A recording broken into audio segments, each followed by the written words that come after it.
നമസ്കാരം, എല്ലാവർക്കും മലയാളി വാർത്ത ഇൻസൈഡിലേക്ക് സ്വാഗതം. മുഖ്യമന്ത്രി പിണറായി വിജയൻ അനുഭവിക്കുന്ന അതിദാരുണമായ ദുരവസ്ഥയെക്കുറിച്ച് മനസ്സിലാക്കി മകൻ അരുൺകുമാറിന്റെ വീട്ടിൽ മനസ്സിൽ സന്തോഷം നിറച്ച് മുൻ മുഖ്യമന്ത്രി VS അച്യുതാനന്ദൻ നിശബ്ദനായി മണിക്കൂറുകൾ തള്ളി നീക്കുന്നു. VS എല്ലാം അറിയുന്നുണ്ടെന്നും തീർച്ചയായും ഇപ്പോഴത്തെ സംഭവങ്ങൾ അദ്ദേഹത്തിന് സന്തോഷം പകരുമെന്നും VSന്റെ അഭ്യുദയാകാംക്ഷികൾ പറയുന്നു. അതിനിടെ VSന്റെ മകൾ VV ആശയുടെ ചിത്രങ്ങൾ ഒറിജിനൽ CPMുകാർ സമൂഹ മാധ്യമത്തിൽ പോസ്റ്റ് ചെയ്യുന്നു. ഒരു ദിവസം പോലും ക്ലിഫ് ഹൗസിൽ താമസിക്കാത്ത മുഖ്യമന്ത്രിയുടെ മകൾ എന്ന ടാഗ് ലൈനിൽ. ഇനി മരിച്ചാലും VSന് മോക്ഷം കിട്ടുമെന്ന് വാദിക്കുന്ന മാർക്സിസ്റ്റ് നേതാക്കളുടെ എണ്ണം കൂടി വരികയാണ്. പിണറായി വിജയന്റെ സങ്കടക്കടൽ കണ്ട് അവർ ആർത്തുല്ലസിക്കുന്നു. മുഖ്യമന്ത്രിക്ക് സംഭവിക്കാൻ പോകുന്ന ദുരവസ്ഥകളെ അവർ ആവേശത്തോടെ നേരിടുന്നു. അധികാരത്തിലിരിക്കുന്ന മാർക്സിസ്റ്റുകാരും പാർട്ടിയുടെ ഭാഗമായുള്ളവരും സന്തോഷം പരസ്യമായി പ്രകടിപ്പിക്കാതിരിക്കുമ്പോൾ ഒറിജിനൽ മാർക്സിസ്റ്റ് ബുദ്ധിജീവികൾ സന്തോഷം കൊണ്ട് തുള്ളിച്ചാടുകയാണ്. VS വാർത്തകളിൽ ഇല്ലെങ്കിലും ആരാധകർക്കിടയിൽ VS ലൈവാണ്. കർണാടക ഹൈക്കോടതി ഉത്തരവ് പുറത്തുവന്നതോടെ വീണയുടെ അറസ്റ്റ് എപ്പോൾ വേണമെങ്കിലും ഉണ്ടാകാമെന്ന് വിശ്വസിക്കുന്നവരാണ് CPMിലുള്ളത്.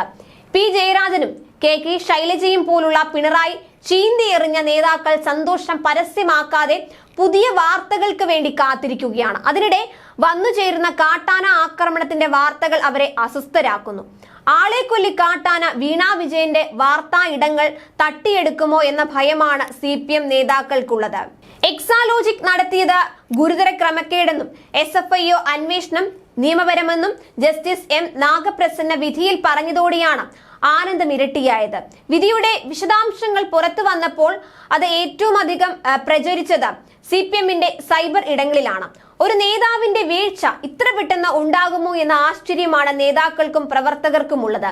നടപടിക്രമങ്ങൾ പാലിച്ചാണ് കേസ് ROC SFIOയ്ക്ക് കൈമാറിയതെന്ന് കോടതി വിലയിരുത്തി. നിലവിൽ കാര്യകാരണങ്ങൾ പരിശോധിക്കേണ്ട ഘട്ടത്തിലല്ല SFIO അന്വേഷണമുള്ളത്. അന്വേഷണം തടയേണ്ടതോ വിലക്കേണ്ടതോ ആയ സാഹചര്യം നിലവിലില്ല. അന്വേഷണം റദ്ദാക്കാനായി വീണ വിജയൻ നൽകിയ വാദങ്ങൾ സ്വീകാര്യമല്ലെന്ന് കോടതി പറഞ്ഞു. അന്വേഷണം റദ്ദാക്കാനായി വീണ വിജയൻ നൽകിയ വാദങ്ങൾ സ്വീകാര്യമല്ല. വസ്തുതകൾ കണ്ടെത്താൻ SFIO അന്വേഷണം ആവശ്യമെന്നും കോടതി വ്യക്തമാക്കി. സാങ്കേതിക വിദ്യയുടെ വളർച്ചയോടെ സാമ്പത്തിക കുറ്റകൃത്യങ്ങളുടെ സങ്കീർണത വർദ്ധിച്ചുവെന്നും അത്തരം കുറ്റകൃത്യങ്ങൾ രാജ്യത്തിന്റെ സമ്പദ് വ്യവസ്ഥയ്ക്കുള്ള യഥാർത്ഥ ഭീഷണിയാണെന്നുമുള്ള സുപ്രീം കോടതി വിധി ഉദ്ധരിച്ചാണ് SFIOയെ പോലെ വിപുലമായ അധികാരങ്ങളുള്ള ഏജൻസി തന്നെ കേസ് അന്വേഷിക്കുന്നത് നല്ലതാണെന്ന് കോടതി പറയുന്നത്. ഇടപാടുകളുടെ സങ്കീർണതകളും കേസിൽ ഉൾപ്പെടുന്ന ആൾക്കാരുടെ പ്രവൃത്തികളും നിമിത്തം ഇത്തരം കേസുകൾ അന്വേഷണ ഏജൻസികൾക്ക് വെല്ലുവിളിയാണ്. അതിസങ്കീർണമായ ധാരാളം പ്രക്രിയകൾ ഇത്തരം കേസുകളിൽ വേണ്ടിവരും. സൂക്ഷ്മവും സങ്കീർണവുമായ വിവരങ്ങൾ ചികഞ്ഞെടുക്കാൻ വിവിധ മേഖലകളിൽ പ്രവർത്തിക്കാൻ സാമർഥ്യമുള്ള SFIO തന്നെ അന്വേഷിക്കേണ്ടി വരും. അന്വേഷണത്തെ സാധൂകരിച്ചുകൊണ്ട് ജസ്റ്റിസ് നാഗപ്രസന്ന വിധിയിൽ പറയുന്നു. കോടതിയുടെ വാക്കുകൾ പോസ്റ്റർ ചെയ്ത് സമൂഹ മാധ്യമങ്ങളിൽ പോസ്റ്റ് ചെയ്യുന്ന CPM പ്രവർത്തകരുമുണ്ട്. വീണയുടെ കമ്പനിയായ എക്സാലോജിക്കും CMRLും തമ്മിലുള്ള 1.72 കോടി രൂപയുടെ ഇടപാട് മാത്രമല്ല SFIO അന്വേഷണ പരിധിയിലുള്ളതെന്നും CMRL നിരവധി രാഷ്ട്രീയ നേതാക്കൾക്കുൾപ്പെടെ കൈമാറിയ 135 കോടി രൂപയും അന്വേഷണ പരിധിയിലുണ്ടെന്നും ഉത്തരവിൽ വ്യക്തമാണ്. എന്നാൽ കോൺഗ്രസിന് ഇതിൽ ആശങ്കയില്ല. നിയമത്തിലെ വാചകങ്ങൾ അടർത്തിയെടുത്ത് പുതിയ അന്വേഷണം നിയമവിരുദ്ധവും അന്യായവുമാണെന്ന് വരുത്താനുള്ള വീണയുടെ അഭിഭാഷകൻ അരവിന്ദ് ദത്താറിന്റെ ശ്രമങ്ങളെ ദുർബലമായ വാദമെന്നാണ് കോടതി നിരീക്ഷിച്ചത്. കോർപ്പറേറ്റ് കാര്യ മന്ത്രാലയം ജനുവരിയിൽ ഉത്തരവിട്ട അന്വേഷണത്തിന്റെ ഇടക്കാല റിപ്പോർട്ടിലെ കണ്ടെത്തലുകളുടെ അടിസ്ഥാനത്തിലാണ് പിന്നീട് SFIO അന്വേഷണത്തിന് ഉത്തരവിട്ടതെന്നും 46 പേജുള്ള വിധിയിൽ നിന്ന് വ്യക്തമാകുന്നു. കർണാടക ഹൈക്കോടതി ഉത്തരവ് പുറത്തു വന്നതോടെ വീണയെ ചോദ്യം ചെയ്യാൻ വിളിപ്പിക്കാൻ അന്വേഷണ ഏജൻസിക്ക് മുന്നിലുള്ള തടസ്സങ്ങളെല്ലാം നീങ്ങി. ചോദ്യം ചെയ്യൽ അറസ്റ്റിലേക്ക് നീങ്ങുമെന്ന് വീണ തന്നെ പ്രതീക്ഷിക്കുന്നുണ്ട്. SFIOയുടെ അന്വേഷണം വേണമെന്ന കേന്ദ്ര കോർപ്പറേറ്റ് കാര്യ മന്ത്രാലയത്തിന്റെ ഉത്തരവിനെ ചോദ്യം ചെയ്താണ് എക്സാലോജിക് ഹൈക്കോടതിയെ സമീപിച്ചത്. ഫെബ്രുവരി 12 ഹർജിയിൽ വാദം കേട്ട ജസ്റ്റിസ് നാഗപ്രസന്നയാണ് വിധി പറഞ്ഞത്. രജിസ്ട്രാർ ഓഫ് കമ്പനീസ് അന്വേഷണം നടത്തുന്നതിനിടെ SFIO കേസിൽ ഇടപെടുന്നതിനെ എക്സാലോജിക് ചോദ്യം ചെയ്തു. അത്ര ഗൗരവകരമായ കേസല്ല ഇതെന്നും അവർ കോടതിയിൽ വാദിച്ചു. തിങ്കളാഴ്ച നടന്ന വാദത്തിന് ശേഷം ഹർജിയിൽ ഉത്തരവുണ്ടാകും വരെ അറസ്റ്റ് പോലുള്ള ഗുരുതര നടപടികൾ ഉണ്ടാകാൻ പാടില്ലെന്ന് ഹൈക്കോടതി നിർദ്ദേശിച്ചിരുന്നു. അതേസമയം SFIO ആവശ്യപ്പെട്ട രേഖകൾ ഹാജരാക്കണമെന്ന എക്സാലോജിക്കിനോടും കോടതി നിർദ്ദേശിച്ചു. ഒരു സേവനവും നൽകാതെയാണ് എക്സാലോജിക് CMRL നിന്ന് 1.72 കോടി രൂപ കൈപ്പറ്റിയത് എന്നാണ് വീണയ്ക്കെതിരായ കേസ്. ഉത്തരവ് വരെ അറസ്റ്റ് പാടില്ലെന്നാണ് കോടതി പറഞ്ഞത്. ഉത്തരവ് വന്ന സാഹചര്യത്തിൽ ഇനി അറസ്റ്റിന് തടസ്സമില്ല. വീണ വിജയനെ SFIO ചോദ്യം ചെയ്യാൻ ഒരുങ്ങവെയായിരുന്നു എക്സാലോജിക് മാസപ്പടി കേസിൽ അന്വേഷണം റദ്ദാക്കണമെന്ന ഹർജിയുമായി കർണാടക ഹൈക്കോടതിയെ സമീപിച്ചത്. IT കമ്പനിയായി രജിസ്റ്റർ ചെയ്ത വീണ വിജയന്റെ ഉടമസ്ഥതയിലുള്ള എക്സാലോജിക് സൊല്യൂഷൻസിന്റെ ആസ്ഥാനം ബംഗളൂരുവിലായതിനാലാണ് കേന്ദ്ര സർക്കാർ ഏജൻസി നടത്തുന്ന അന്വേഷണം തടയണമെന്ന ഹർജിയുമായി കമ്പനി കർണാടക ഹൈക്കോടതിയെ സമീപിച്ചത്. നിലവിൽ സീരിയസ് ഫ്രോഡ് ഇൻവെസ്റ്റിഗേഷൻ ഓഫീസിനെയും കേന്ദ്ര സർക്കാരിനെയും എതിർകക്ഷികളായി ചേർത്തായിരുന്നു എക്സാലോജിക് ഹർജി സമർപ്പിച്ചത്. കേരള ഹൈക്കോടതിയെ വീണയ്ക്ക് ഭയമായിരുന്നു. SFIO അന്വേഷണം നിയമവിരുദ്ധമാണെന്നായിരുന്നു എക്സാലോജിക് സൊല്യൂഷൻസ് ലിമിറ്റഡിന്റെ വാദം. കമ്പനി നിയമപ്രകാരം എക്സാലോജിക്കിനെതിരെ അന്വേഷണം നടക്കുന്നുണ്ട്. അതേസമയത്ത് തന്നെയുള്ള SFIO അന്വേഷണം നിയമവിരുദ്ധമാണ്. SFIO അന്വേഷണത്തിന് മുൻപ് തന്നെ രജിസ്ട്രാറുടെ അന്വേഷണം ആരംഭിച്ചിരുന്നതായും എക്സാലോജിക്കിനായി ഹാജരായ അഭിഭാഷകൻ അരവിന്ദ് ദത്താർ വാദിച്ചു. SFIO നടത്തിവരുന്ന അന്വേഷണത്തിന് ആധാരമായ വിവരങ്ങൾ കമ്പനിക്ക് ലഭ്യമാക്കണമെന്നും ഏജൻസിയുടെ തുടർ നടപടികൾക്കെല്ലാം ഇടക്കാല സ്റ്റേ അനുവദിക്കണമെന്നുമാണ് ഹർജിയിലൂടെ കമ്പനി കോടതിയോട് അഭ്യർത്ഥിച്ചത്. എന്നാൽ SFIO ആവശ്യപ്പെട്ട രേഖകൾ ഹാജരാക്കാൻ എക്സാലോജിക്കിനോട് നിർദ്ദേശിക്കുകയായിരുന്നു ജസ്റ്റിസ് M നാഗപ്രസന്ന. കരിമണൽ വ്യവസായി ശശിധരൻ കർത്തിയുടെ ഉടമസ്ഥതയിലുള്ള കൊച്ചിൻ മിനറൽസ് ആൻഡ് റുട്ടൈൽ ലിമിറ്റഡുമായി വീണ വിജയന്റെ ഉടമസ്ഥതയിലുള്ള എക്സാലോജിക് നടത്തിയ സാമ്പത്തിക ഇടപാടുകളെ കുറിച്ചാണ് SFIOയുടെ അന്വേഷണം. വീണയുടെ കമ്പനിക്ക് CMRL 1.72 കോടി രൂപയുടെ കണക്കിൽപ്പെടാത്ത പണം നൽകിയെന്ന് ആദായ നികുതി വകുപ്പ് കണ്ടെത്തിയിരുന്നു. ഇതിന്റെ ചുവട് പിടിച്ചായിരുന്നു SFIOയുടെ രംഗപ്രവേശം. കമ്പനി നിയമം അനുസരിച്ച് ഒരു സ്ഥാപനത്തെക്കുറിച്ച് കേന്ദ്ര സർക്കാരിന് അന്വേഷണം പ്രഖ്യാപിക്കുന്നതിന് അധികാരം നൽകുന്നതാണ് കമ്പനി നിയമത്തിലെ 210 വകുപ്പ്. 208 വകുപ്പ് പ്രകാരം രജിസ്ട്രാറുടെയോ ഇൻസ്പെക്ടറുടെയോ റിപ്പോർട്ടിന്റെ അടിസ്ഥാനത്തിൽ കേന്ദ്ര സർക്കാരിന് അന്വേഷണം പ്രഖ്യാപിക്കാം.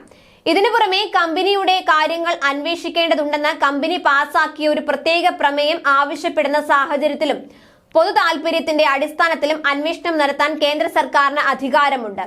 ഒരു സ്ഥാപനത്തെക്കുറിച്ച് അന്വേഷിക്കേണ്ടതുണ്ടെന്ന് ഒരു കോടതിയോ ട്രിബ്യൂണലോ അതിന്റെ മുൻപാകെയുള്ള ഏതെങ്കിലും നടപടികളിൽ ഉത്തരവ് പുറപ്പെടുവിച്ചാൽ കേന്ദ്ര സർക്കാർ ആ കമ്പനിയുടെ കാര്യങ്ങളിൽ അന്വേഷണത്തിന് ഉത്തരവിടും. ഇത്തരത്തിലുള്ള അന്വേഷണങ്ങൾക്കായി കേന്ദ്ര സർക്കാരിന് ഒന്നോ അതിലധികമോ വ്യക്തികളെ ഇൻസ്പെക്ടർമാരായി നിയമിക്കാനും 210 വകുപ്പ് അധികാരം നൽകുന്നു.